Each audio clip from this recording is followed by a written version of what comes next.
Thank you for joining us. In this briefing, we're going to talk about Virginia's student growth percentiles and why they matter.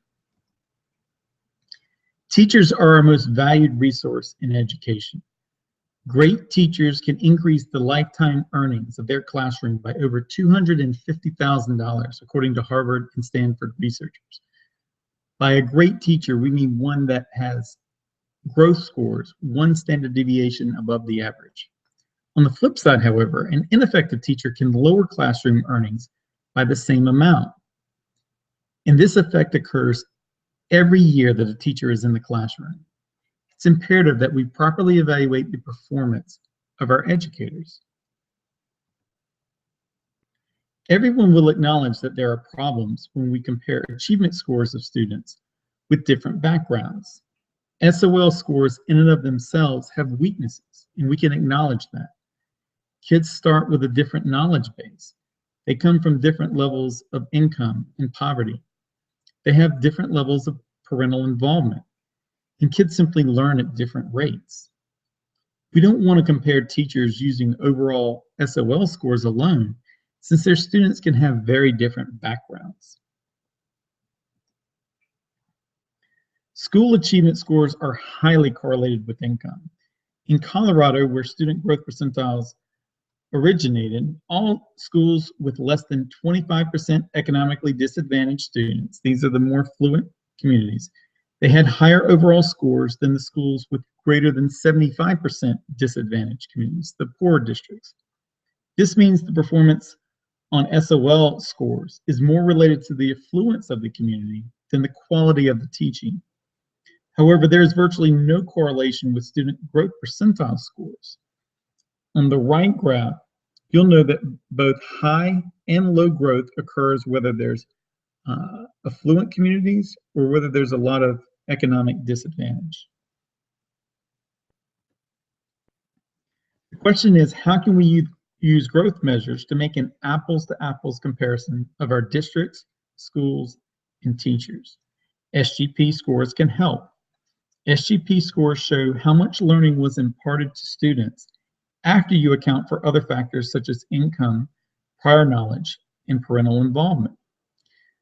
Value-added measures in general attempt to do just that, to discount the student characteristics from what is actually learned in class.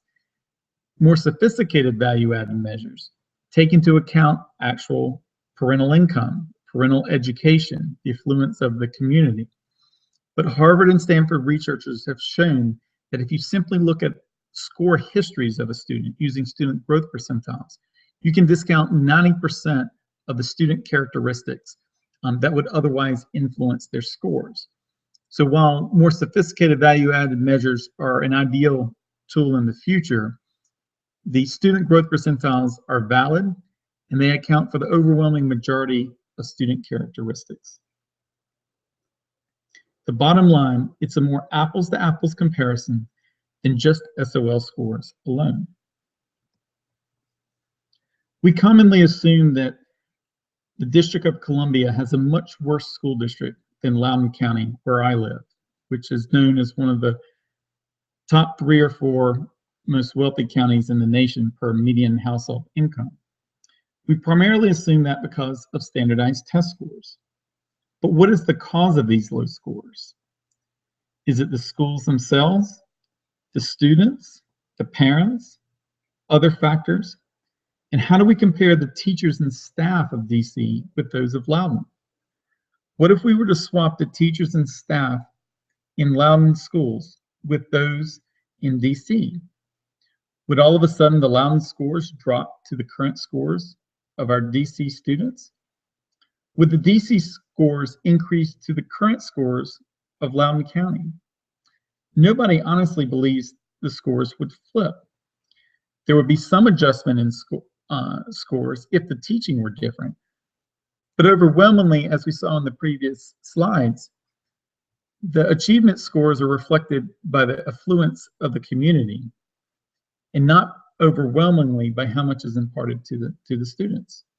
So we're left with the question, how do we fairly and accurately evaluate any Virginia school district when income levels are so important and they vary so much? The answer lies in using growth measures like SGP. How can one know if value-added metrics are reliable indicators of teacher effectiveness? Or are they simply just measuring things completely unrelated to teaching in the classroom? If we could set up a thought experiment where we moved highly effective teachers from one school to another, we might measure the resulting scores at each school after the teacher left one and after the teacher arrived at the other school. If the departing school had stable scores prior to the departure for several years, we might ask, what effect did the teacher's departure have on those scores in the years after the teacher left? And if the arriving school also had stable scores before the teacher arrived, what effect did the teacher's arrival have on those scores after she arrived? Likewise, we can see changes in scores when an ineffective teacher transfers among schools. What are the results when we expand the analysis across a large set of teacher transfers and student test scores? So it's not just one individual teacher and an anecdote, but it's a large research study where you have hundreds or thousands of teachers transferring schools and you analyze the results. If we could answer these questions, we could scientifically answer the question, do teachers have a significant impact on student test scores separate and apart from individual student characteristics? Well, fortunately, the Gates Foundation has invested large amounts of funding to study these very questions. They found that indeed departing highly effective teachers caused the departing school's test scores to drop. The arriving schools saw a similar gain. The opposite was also true. When ineffective teachers switched schools, the departing schools saw an increase in their test scores, while the arriving school witnessed a drop in their test scores. Other states who have utilized value-added measures, such as Tennessee, have measured these same effects. This is no longer a thought experiment. It confirms that teacher effectiveness varies among teachers, and it plays a significant role in student achievement outcomes. In summary, teacher effectiveness has been shown to be the single greatest factor in student achievement, greater than class size, school facilities, school leadership, or a host of factors outside the teacher's control. While 99% of teachers were rated as effective in virtually every district in Virginia, SGP scores for students span the gamut from 0 to 100%. And you have a wide variation in whether the district, the school, or the teacher's median SGP score. Such teacher effectiveness has a much greater effect than class size, which have at best marginal gains in the early grades at huge cost.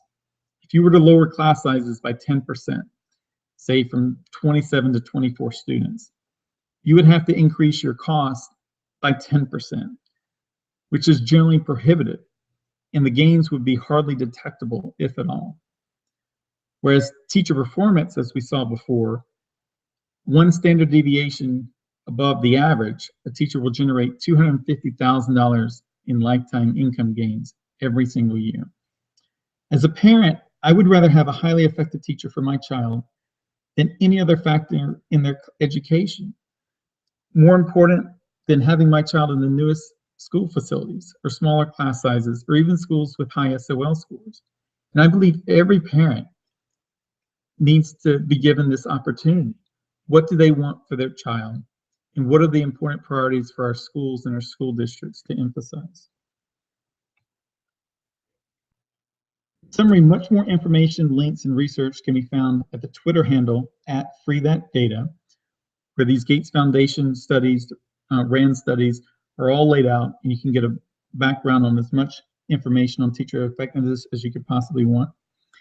But it's time to make this data available to the public. Growth measures, make them freely available, and to utilize them in evaluating and improving Virginia's schools.